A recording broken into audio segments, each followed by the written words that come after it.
Welcome to another edition of Tech Fireside Chats with your host, Joel Martin. Take it away, Joel.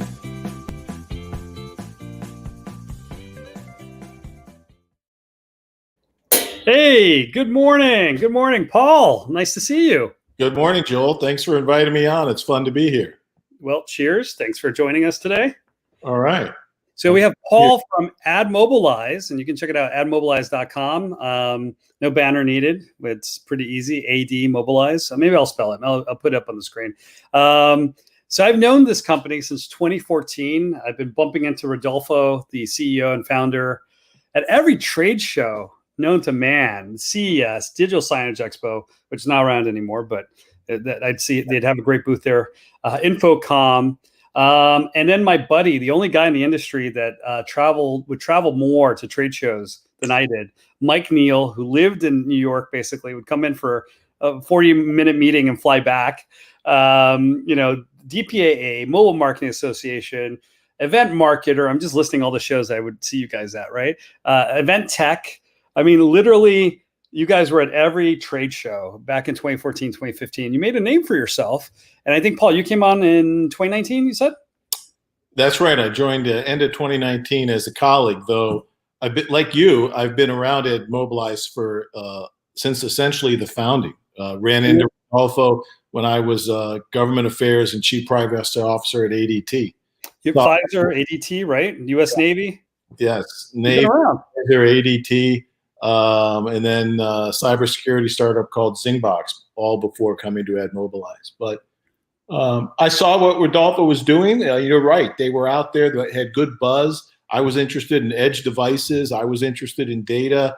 And I was also interested in some of the development tools they had. So long story short, myself and another ADT executive, we even joined the angel round. So I've been evangelizing over that same period of time, but came on board to help with partners and alliance relationships and a whole bunch of other stuff for Rodolfo at the end of 19. Nice. And I got this like generic screen in the background. I don't want to alert people. AdMobilize is really cool. We're not taking your data. It's anonymized, right? AVA, anonymized video analytics. Maybe you can give us a little background. So how did the company start? Well, Rodolfo, he's kind of a serial entrepreneur with a really successful background. In fact, he was on the first season of Shark Tank, actually, with one of his tools, and he and his brother actually won. But prior to that, he was working in hospitality at the Breakers here in Palm Beach. Did they take shark money? I didn't see that episode. Did he take shark money? I don't. You gotta look it up now. You have to. Well, everybody should look that up. I'm not sure. Okay. But that was prior to founding AdMobilize, because he was he's a Cornell grad. He had been mentored with a couple of the leadership team in Palm Beach there at the Breakers, and got an interest in, my goodness, we're spending money on advertisement. We have these screens, but we don't have any way to really help us do it well. Real-time metrics help us make decision-making based on what's happening today. And that's when he thought of AdMobilize, which, as you pointed out already, we deliver through sensors, autonomous engagement analytics for digital out of home and retail. But that's how it got started, from his own practical experience in trying to solve a problem for a rather innovative and successful hotel here in the beaches, Palm Beach area. Yeah, so you guys were in Miami Beach until recently, right? Yeah, still there. I live in Palm Beach area, but the team, Rodolfo, Mike. Here we go. I was looking for the perfect background picture that could show what you do. There you go. They're down in Palm Beach. Our CTO is based on the West Coast. We've got sales in LATAM and EMEA business director over in London. And we have our development teams here in the United States and in Latin America. They're in Bogota, right? That's correct. Fantastic. Good. Okay, we got the background. I think you have some slides that we were going to go through because I want to share how cool your stuff is. And I've worked with you guys over the years. I worked with Mike on an event technology project where an event producer, actually a good friend of mine at InCharged, Jessica, wanted to count how many people came to a trade show booth, how many people left. I think we were using your Android. No, it was a Raspberry Pi, and I'd like to think it was called. It was one of your AI sensors, and they put a little box in the booth in the trade show, and it was basically plug and play. And you can count how many people walked by the booth, how many people came back, and they had a little back end platform. And I thought it was great for the meetings and trade show industry, because you want to know if you're spending money on a trade show booth, if it was worth it. And you get a lot of cool stuff like age, gender, dwell time. I don't think we did mood, but that would be cool. I've seen it at the DPAA, the mood presentation, where you could see people's mood, and then you could play a different video depending on the person's mood, right, or gender. I've always thought in digital out of home that was a great app. But anyways, I'm getting ahead of myself. You have a little slide here, and I'd like to share it with everybody because I think you have amazing technology, and this is something that we love working with. Super. And a couple of slides I think that'll just frame what some of the issues you talked about. Oops, let me get to the top. That's okay. We show PowerPoint all the time or Keynote. Yeah. Let me make it so your audience can see it real well. Okay. And to the point you were just making, majority of my audience are other CEOs, which is really funny. I love it. Yeah, like the people writing me are like, "Hey, Joe, I just saw your podcast. It's another CEO. Can I be on it?" There you go. Well, I'm thrilled to be here in such a crowd. So I'm honored, not only for AdMobilize, but for myself. You hang out in that kind of group. Small audience, but growing. All right. So as you point out, what we do at AdMobilize, and you saw at trade shows, was the ability to bring to screens analytics by who's in front of it, how are they engaging with the content. You have brands and owners that invest quite a lot in not only the screens, but in the creation of content. And just as Rodolfo first saw at the breakers, you want to apply some real analytics, and we use sensors to that. As we've touched on already, this is facial detection. It's an image collection, but it's not the same as facial recognition. Nothing we do here is storing any templates, or comparing them to anything else. Why that's important is, I think there's two call to actions outside that we're trying to respond to. One is to give analytics, and the second is to do it in a privacy compliant way. You don't want to be a minority report, right? A police state.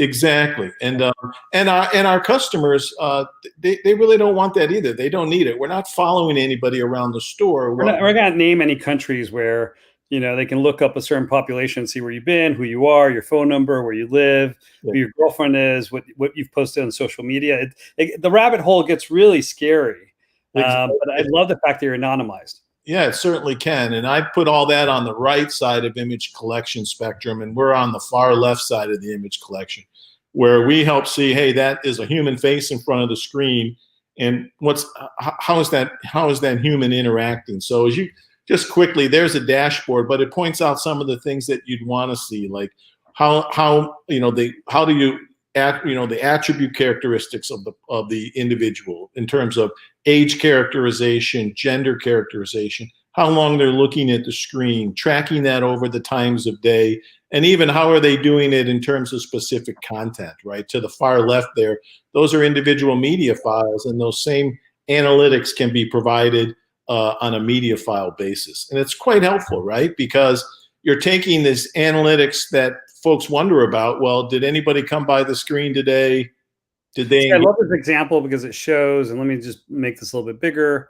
It shows adult happy, right? Adult surprised. And you get, how many moods are you guys getting now?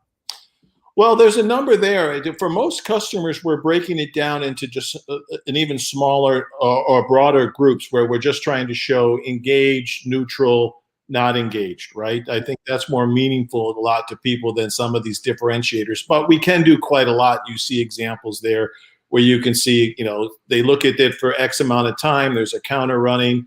The attribute of their age and gender is calculated, and then based on some other machine learning and computer vision tools, we assign things like, hey, I'm angry, I'm happy, etc. So you can do quite a lot. So well, I'm going to tell you a story, true story. I had a huge multi-million-dollar pitch that involved this technology about 3 years ago, and the client was super interested. and they had the budget too. And I'm not going to name the beer company, but the idea was they would give you different beers, and you would have to know your beer, and then you would sample each beer, and the camera was going to tell us in real time if they liked the beer. They were surprised, right, when they found out the real beer brand they were taking. And this is one of the technologies we were going to put behind it. So it was a photo booth experience where you're sitting down drinking the different beers, and then we wanted to get your reaction, whether you loved it or hated it, when you tried the different flavors, right? And from the agency side, they were like, oh my God, it's social media, it's interesting, it's data, it's analytics. So from an experiential point of view, I think the technology is a hit because you can get real reactions from people and quantify it, right? And you can even know if people sometimes, in some cases, whether it's a fake reaction, but they loved it. They absolutely loved it. Sorry, jumped in. It's my role. No, I like that you did. You made me even think of another tangential use case that's what I do. I got to charge you for that though. Yeah, that we're involved in. We're actually working with an employer and using this technology to see how the employees are responding to new products and training that they're doing. And you can kind of say, well, this is based on the overall reaction. So all that's possible. But I think to your major point, the main use cases out there that you do, you can advance quite a lot of use cases with just attributes about age, gender, and their overall response and recognition time. It's really powerful. Here's an example you see of what we can do inside a mall where it's bi-directional. You can count the number of people coming and going. And they're not wearing masks. That's bad. Yeah, that's true. This is a pre-COVID, but I'm glad you brought that up because we also have an aspect of our technology that can assess not only as a person wearing a mask or not, which can be used for, purposes about how our policies being enforced coming in and out of the store, but the technology can adapt with you wearing a mask and still deliver those overall attributes. So I gotta get you to talk to Troy and Mateus because they have the software code firm that can tie that in with the temperature measurements as well in real time with the perspiration, heart rate, and cough suppression if they're not coughing or they're holding back a cough. Combine your stuff with their stuff, I think it'd be great. And I love this, the vehicle counter. For micromobility, I think this is amazing. So tell me about this. Sure, but before we get off that subject you just brought up, let's do a jam set. It'd be fun to bring the teams together and innovate around those concepts. We will. What are you doing Thursday? Let's book it in the afternoon. Okay, done. Yeah. Tell me about this. Great. So here, as you point out, yes, analytics. Again, it can put a box around a certain area, measure two-way traffic. For media owners and monetization strategies, I think this is really cool too, because imagine if that traffic slows down, you might have a digital out-of-home ad play that, there might be a 3-play loop, and depending on the speed of traffic, one car might see all 3 loops, right? And for the out-of-home billboard industry or even kiosks, this is fantastic. So it's real-time first-party data, right, which can be used for the reasons we've talked about already, but also how about just proof of play in terms of adding that real proof of play data to existing contracts, right? It's really cool. A summary of some of the top use cases you would use these types of technologies for. Certainly, what's the customer's experience, but you can also do product marketing. You can do A/B testing with this. You can think about things. Can I change the content based on these attributes to drive a better experience? Or as we've shown with partners, you can also do it to say, can I take some other KPI like sales performance, change things based on what I'm seeing, and does it make a change? And we have that emotional response to sales performance could be a data set, right? Exactly, and we have really concrete data that shows to what degree. We have use cases put on by major global partners who have demonstrated double-digit lifts. Again, brings me back 3 years ago when I was running the photo booth network. We were talking about measuring if the trailer was scary enough.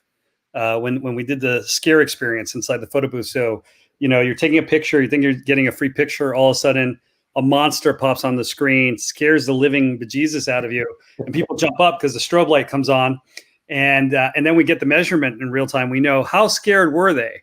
But anyways, again, I'm looking back upon past pitches where we talked about this technology, but I love it. It is a benefit to the brand, to the agency, and to the people pitching it, because experiential will come back in the post-COVID world. So I love just talking about the future. And it's no longer science fiction. You guys have it. Oh, for sure.